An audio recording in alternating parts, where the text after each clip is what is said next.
Well, therapy is quite a big thing now in society as we become more conscious and aware of the need to be concerned for our mental health and well-being.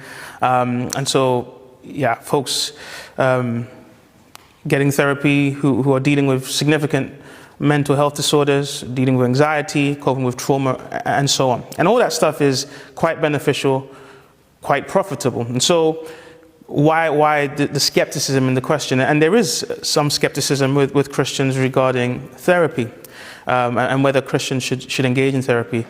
And two things come to mind initially as to why that's the case. I think firstly, there's a presumption that the mind it cannot be studied or is not to be understood.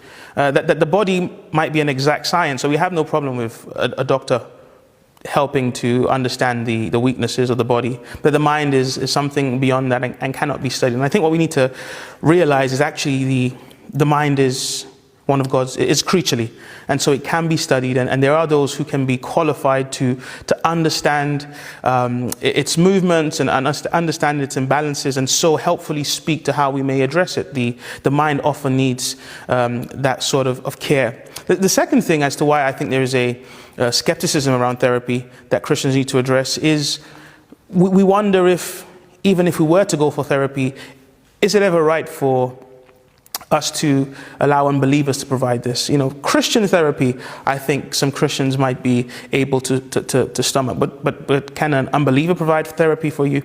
And I think there we have to remember again that all people are made in the image of God, and so unbelievers can rightfully study the mind the same way unbelieving doctors can study the body, and none of us are wary about that, and provide helpful advice and counsel as to how we can better improve our mental state. And so in that sense, yes, I think Christians can benefit from going to therapy. But there are some warnings and things we need to be careful of. One is to remember that the Bible alone is absolute and infallible. So if we do go for therapy, never to forget that it's God's word ultimately that is absolute truth. So not even the word of your therapist should you hold on to as if everything that was said there was true. Whether it's a Christian or non-Christian, it's God's word that ultimately determines what's moral, what's right, what's the right perspective that you should have on life. God's word, not your therapist. It's another thing to say is therapy is not grace. It may be a means that God uses to provide us with grace, but in and of itself, it's not grace. So you can go for therapy, but you actually need God's grace for you to grow. You need God's grace for you to apply the helpful things you hear from therapy. It's not even a primary means of grace, like say